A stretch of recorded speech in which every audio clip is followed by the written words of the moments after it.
Work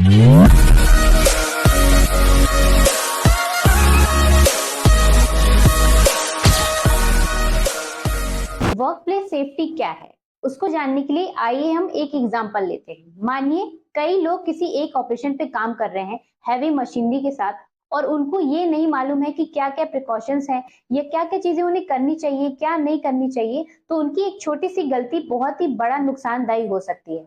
तो work place safety क्या है, उसको जानने के लिए आइए हम खोलते हैं हमारी वर्क प्लेस सेफ्टी की काम की किताब के 10 पन्ने। तो हमारा पहला पन्ना है सेफ्टी पॉलिसीज एंड प्रोसीजर। इसका मतलब है कि अपनी कंपनी में जो भी सेफ्टी पॉलिसीज है या प्रोसीजर्स हैं उनको समझना बहुत ही जरूरी है।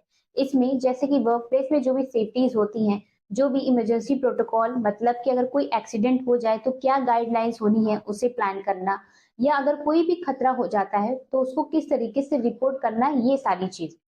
फॉर एग्जाम्पल अगर आपकी कंपनी में कोई फायर इमरजेंसी हो जाती है तो जो भी सेफ्टी प्रोसीजर्स होते हैं वो लोगों को गाइड करते हैं कि जो भी नियरेस्ट एग्जिट गेट है हमें उससे बाहर निकलना चाहिए।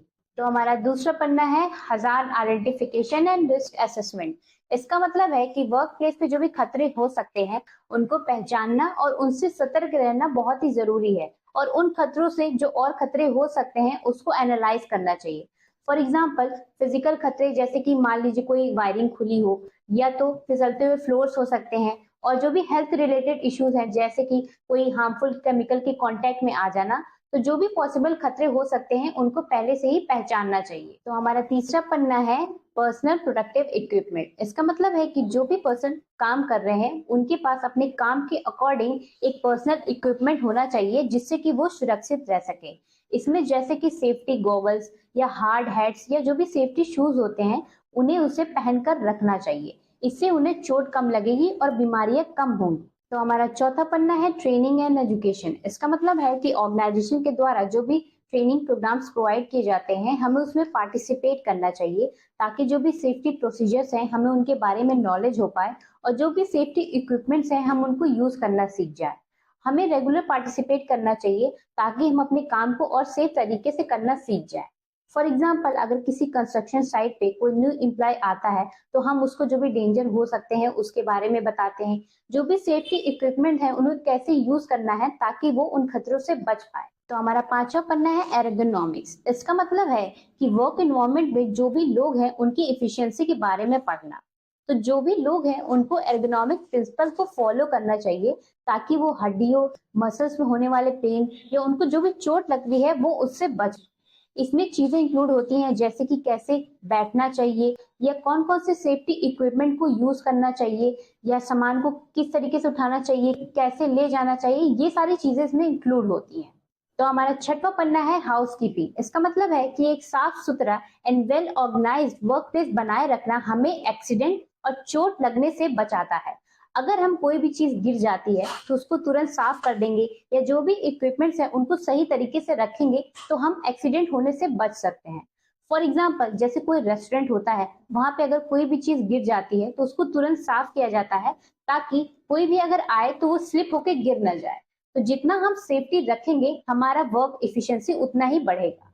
तो हमारा सातवां पन्ना है reporting incident and near Mrs. इसका मतलब है कि अगर कोई पर्सन किसी इंसिडेंट या एक्सीडेंट से बचकर आया है तो उसे अपने सुपरवाइजर या जो भी इंसान सेफ्टी के लिए रिस्पॉन्सिबल है उसको तुरंत रिपोर्ट करना चाहिए। चाहे वो इंसिडेंट किसी प्रॉपर्टी के नुकसान से रिलेटेड हो या उसके खुद के किसी हार्मफुल इंसिडेंट से रिलेटेड हो, उसको तुरंत रिपोर्ट करना चाहिए। फॉर एग्जाम्पल अगर कोई इंसान सीढ़ियों से काम कर रहा है और उसका एक स्टेप लूज है, अगर उससे कोई इंसिडेंट हुआ नहीं लेकिन उसको तुरंत अपने सुपरवाइजर को रिपोर्ट करना चाहिए कि उसकी एक स्टेप लूज है ताकि इन फ्यूचर में कोई इंसिडेंट ना हो पाए। तो हमारा आठवां पन्ना है इमरजेंसी प्रिपेयर्डनेस। इसका मतलब है कि जो भी लोग हैं उनको इमरजेंसी प्रोसीजर और जो भी इमरजेंसी एग्जिट है उनके बारे में मालूम होना चाहिए। फॉर एग्जाम्पल उन्हें पता होना चाहिए कि असेंबली रूम्स कहाँ पे हैं या फर्स्ट एड किट क्या है, उनको ये सब के बारे में मालूम होना चाहिए। अगर हम इमरजेंसी के लिए पहले से प्रिपेयर रहेंगे तो हम होने वाले खतरों को कम कर सकते हैं। तो हमारा नौवां पन्ना है हेल्थ एंड वेलनेस। इसका मतलब है कि हमें एम्प्लॉयज की हेल्थ और वेलनेस को प्रमोट करना चाहिए ताकि हम एक हेल्दी वर्क प्लेस बना सके। जो भी एम्प्लॉयज है उनको अपनी फिजिकल और मेंटल हेल्थ को प्रायोरिटी देनी चाहिए ताकि वो अपने काम को और इफेक्टिवली कर पाए। फॉर एग्जाम्पल जो भी कंपनी होती है वो अपने एम्प्लॉयज को शॉर्ट ब्रेक देती है ताकि वो अपने स्ट्रेस को कम कर पाए। तो हमारा 10वां और आखिरी पन्ना है कंटिन्यूअस इम्प्रूवमेंट। इसका मतलब है कि जो भी एम्प्लॉयज है उनको कंटिन्यूअस इम्प्रूवमेंट के लिए जो भी इनिशिएटिव होते हैं वर्क प्लेस सेफ्टी से रिलेटेड उसमें पार्टिसिपेट करना चाहिए। उनको उसमें फीडबैक्स देने चाहिए या जिस एरिया में इम्प्रूवमेंट की जरूरत है उसमें सजेशंस देना चाहिए ताकि वो एक हेल्दी वर्क प्लेस बना पाए। फॉर एग्जाम्पल जो भी सेफ्टी मीटिंग्स होती है उसमें एक एम्प्लॉय बोलता है कि हाँ वेयर हाउस में डिम लाइट है तो उसकी वजह से एक्सीडेंट ज्यादा होते हैं, तो हमें उसकी लाइट को बढ़ाना चाहिए ताकि जो भी एक्सीडेंट का रिस्क है वो कम हो सके। आशा करती हूँ कि आपको वर्क प्लेस सेफ्टी के 10 पन्ने समझ में आए होंगे। तो उन 10 पन्नों में से मैं आपको 3 पन्ने ऐसे बताऊंगी जिस पे आपको जरूर ध्यान देना है। पहला ये है कि जो भी इमरजेंसी प्रोसीजर्स हैं, जो भी इमरजेंसी प्रोटोकॉल्स हैं, आपको उनके बारे में पता होना चाहिए। दूसरा ये है कि जो भी सेफ्टी इक्विपमेंट्स हैं उनको कैसे यूज करना है आपको उसे मालूम होना चाहिए। और तीसरा ये है कि अगर कोई भी छोटा इंसिडेंट हो जाता है तो आपको उसको इग्नोर नहीं करना चाहिए, तुरंत अपने जो भी सेफ्टी रिस्पॉन्सिबल पर्सन है या जो भी सुपरवाइजर है उनको रिपोर्ट करना चाहिए। अगर आपको हमारा प्रयास अच्छा लगा हो तो वीडियो को लाइक करिए, शेयर करिए एंड चैनल को सब्सक्राइब करिए।